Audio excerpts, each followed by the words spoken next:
Hello friends, आज हम globalisation पढ़ेंगे। ग्लोबलाइजेशन होता क्या है? सोचिए, अगर आज आपके हाथ में सैमसंग का मोबाइल है तो क्या उसके सारे पार्ट्स एक ही देश में बनते हैं? नहीं। कुछ पार्ट्स साउथ कोरिया से आता है, कुछ वियतनाम में बनता है, कुछ इंडिया में असेंबल होता है और फिर दुनिया भर में बिकता है।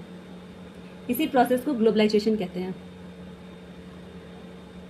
ग्लोबलाइजेशन का मतलब है पूरी दुनिया के देशों को बिजनेस और ट्रेड के थ्रू जोड़ देना, जहां गुड सर्विसेज, टेक्नोलॉजी और इन्वेस्टमेंट एक देश से दूसरे देश तक आसानी से जा सके। अब पहला एग्जाम्पल लेते हैं एप्पल कंपनी का। ठीक है, एप्पल अमेरिका की कंपनी है। डिज़ाइन यूएसए में हुआ, मैन्युफैक्चरिंग चाइना और इंडिया किया, सेल्स दुनिया भर में हुआ। ठीक है, एक ही प्रोडक्ट में कई देश जुड़े हुए हैं। ये हुआ ग्लोबलाइजेशन। ठीक है, दूसरा एग्जाम्पल मैकडोनाल्ड्स का लेते हैं। मैकडोनाल्ड्स अमेरिका की कंपनी है, लेकिन इंडिया में आकर उसने मेनू बदल दिया। इंडिया में मैकालू टिक्की, महाराजा वेज बर्गर ये दिखाता है कि इंटरनेशनल कंपनी लोकल मार्केट के हिसाब से बिजनेस करती है। फीचर्स इसका देखते हैं तो पहला है free flow of goods and services. पहले फॉरेन प्रोडक्ट्स खरीदना मुश्किल था। ठीक है, आज अमेजॉन और फ्लिपकार्ट पर फॉरेन ब्रांड्स आसानी से मिल जाता है। मतलब नाइक हो गया, आदिदास हो गया, एप्पल हो गया, ये सारे प्रोडक्ट्स इंडिया में आसानी से अवेलेबल हैं। ठीक है, ये इसी को कहते हैं free flow of goods and services. दूसरा है फ्री फ्लो ऑफ कैपिटल। मतलब कंपनीज दूसरे देश में पैसा इन्वेस्ट करती है। जैसे हुंडई ने इंडिया में फैक्ट्री लगाई, ये फॉरेन इन्वेस्टमेंट है। ठीक, तीसरा है फ्री फ्लो ऑफ टेक्नोलॉजी। मतलब टेक्नोलॉजी एक देश से दूसरे देश तक पहुंचती है। जैसे जापान की ऑटोमोबाइल टेक्नोलॉजी इंडिया में यूज होती है। चौथा है ग्लोबलाइजेशन कंपटीशन। मतलब अब सिर्फ इंडियन कंपनी ही कंपटीशन नहीं करती है, फॉरेन कंपनीज भी मार्केट में आ जाती है। जैसे टाटा मोटर्स को हुंडई, किया और टोयोटा से कंपटीशन मिलता है।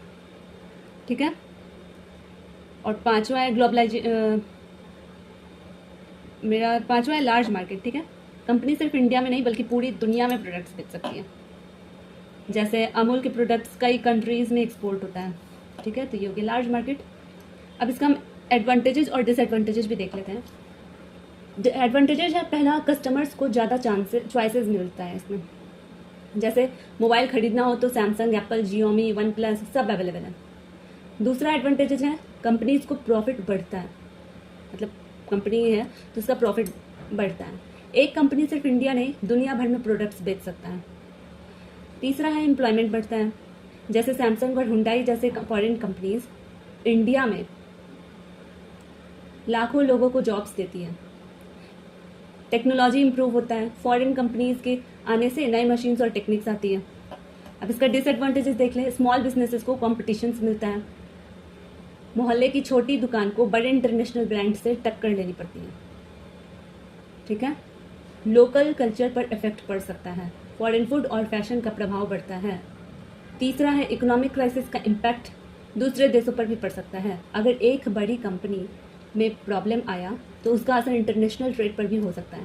ठीक है, तो ग्लोबलाइजेशन को UGC net exam point of view के से देखें तो ग्लोबलाइजेशन का सीधा मतलब होता है वर्ल्ड्स बिकम वन मार्केट। याद रखने वाला लाइन है, लोकल बिजनेस से ग्लोबल बिजनेस बनने के प्रोसेस को ग्लोबलाइजेशन कहते हैं। हमको लगता है कि आप लोग को ये रियल लाइफ एग्जाम्पल के साथ पढ़ने में बहुत मज़ा आ रहा होगा और कॉन्सेप्ट भी आसानी से समझ में आ गया होगा और लेक्चर्स भी मेरा बहुत ज़्यादा इंगेजिंग नहीं लग रहा होगा आपको। आई होप कि आप लोग को पूरा कॉन्सेप्ट क्लियर हो जाए, आप एग्ज़ाम बहुत अच्छा से दें यूजीसी नेट का, ताकि आप लोग सबका अच्छा से एग्ज़ाम चला जाए। Thank you.